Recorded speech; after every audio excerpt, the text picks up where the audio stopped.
kayo? Bago po ang lahat, first things first.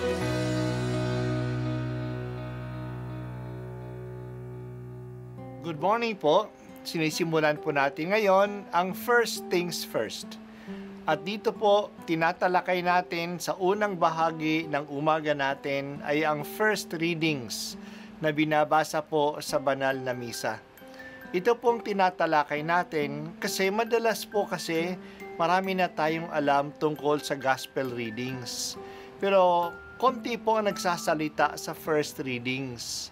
Pero ang first readings, bahagi din po yan ng Biblia, ng banal na kasulatan. Kaya susubaybayan po natin ang mga first readings, basahin po natin at kuminsan kailangan ng basahin ng 2 o 3 beses bago maintindihan kasi hindi po tayo familiar sa mga istorya at sa mga kaisipan na tinatalakay dito. Ang pagbasa mula sa ikalawang aklat ng mga hari. Noong mga araw na iyon, sinabi ng punong saserdoteng si Hilcias, "Nakita ko sa templo ng Panginoon ang aklat ng kautusan. Ibinigay niya ito kay Shaphan at binasa naman ito. Nang matupad na ang iniutos sa kanya, nagbalik siya sa hari at sinabing nabilang na ang salapi sa templo at naibigay na sa mga kinauukulan. Sinabi pa niya, ako'y binigyan ni Hilcias ng isang aklat at binasa niya ito sa hari. Nang marinig ng hari ang nilalaman ng aklat, pinunit niya ang kanyang kasuotan. Tinipon niya ang saserdote Hilcias, si Ahikam na anak ni Shaphan, si Akbor na anak ni Mikaya, ang kalihim na si Shaphan at ang mayordomong si Asaya. Sinabi niya, isanggunin ninyo ako at ang buong Huda sa Panginoon tungkol sa nilalaman ng aklat na ito.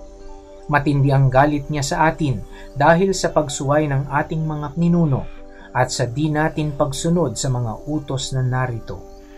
Ipinatawag ni Haring Hosias ang matatanda ng Huda at Jerusalem at sila'y nagpunta sa templo ng Panginoon kasama ang mga saserdote, ang mga propeta at ang buong bayan. Pagdating doon, ipinabasa niya ang aklat na nakuha sa templo. Pagkabasa, tumayo sa plataporma ang hari at taimtim na nangakong susunod sa kautusan at sa lahat ng tuntunin.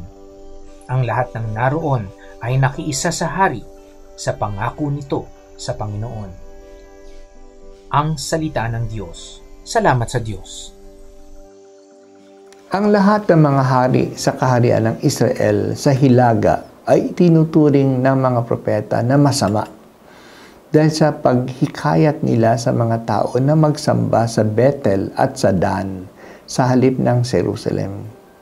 At ang sinasamba nila doon ay isang larawan ng Panginoon, ang imahe ng gintong toro. Sa kaharian naman ng Huda sa Timog, marami din ang mga hari na itinuturing na masama. Pero may iilan na kinikilala na mabuti. Isa na dito ay si Haring Hosias.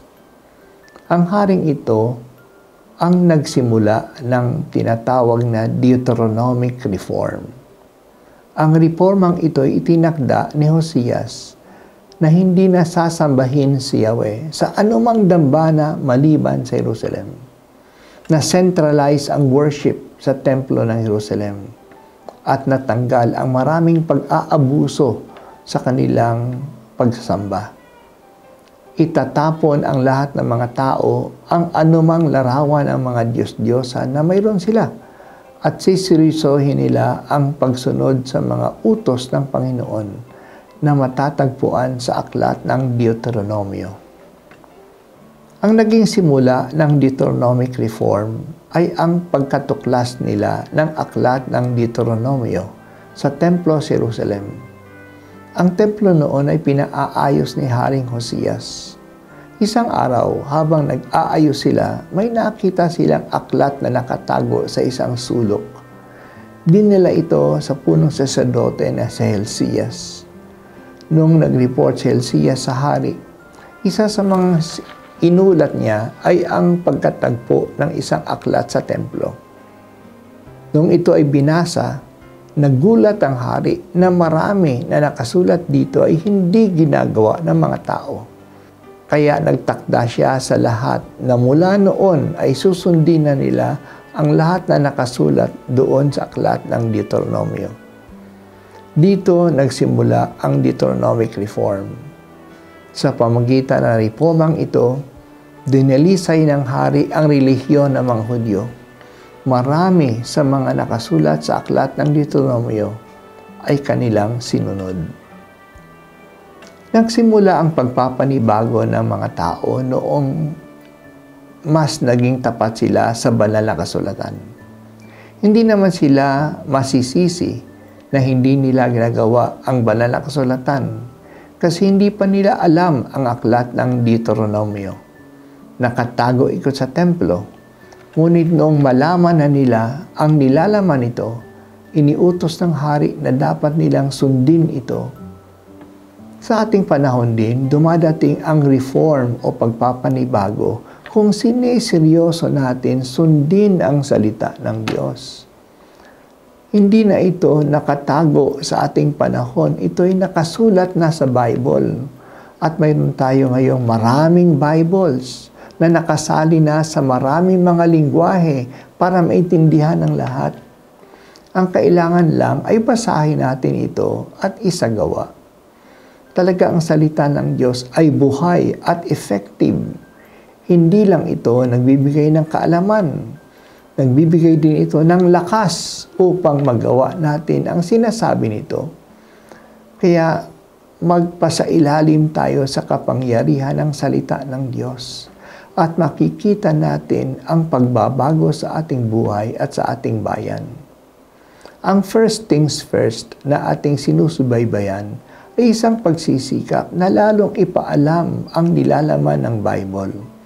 Ang mga nilalaman sa Old Testament at sa mga letters ng New Testament na madalas ay hindi natin napapansin. Kaya maging tapat sana tayo sa first things first.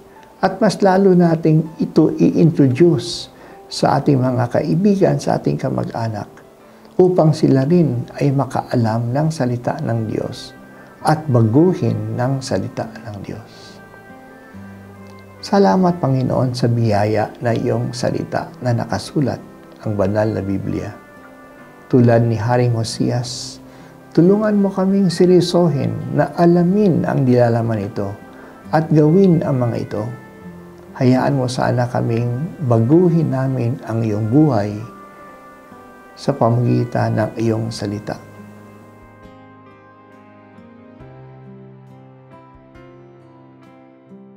At ako po ay si Bishop Broderick Pabilio dito sa First Things First.